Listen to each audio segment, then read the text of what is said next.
Viral kepala dusun jadi jambret tewaskan lansia Nenek Sumrieh, pakai sarung saat beraksi. Pelaku penjambretan yang berujung menewaskan Nenek Sumrieh, 60 tahun, di Dusun Beltok, Desa Plakpak, Kecamatan Pegantenan, Kabupaten Pamekasan berhasil diringkus polisi, Minggu, 11 Januari 2026. Korban jambret Sumrieh meninggal akibat kecelakaan setelah sepeda motor yang ditumpangi oleng saat jambret bermotor beraksi pada Rabu, 7 Januari 2026.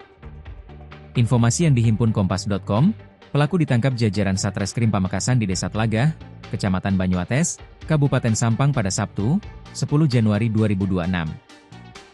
Dia juga membenarkan foto dari rekaman CCTV yang sempat tersebar di media sosial adalah pelaku. Kasatreskrim Polres Pamekasan AKP Doni Setiawan membenarkan adanya penangkapan tersebut. Ditanya, pelaku masih berstatus kepala dusun di Desa Tlagah? Pihaknya tidak membantah namun belum memberikan keterangan jelas. Sebelumnya, foto pelaku sudah menyebar di media sosial. Pelaku yang sedang mengendarai sepeda motor saat beraksi terekam sejumlah kamera CCTV warga. Foto-foto tersebut disebar melalui media sosial. Pada foto tersebut terduga pelaku mengendarai sepeda motor dan memakai sarung serta memakai helm dan berkaos coklat.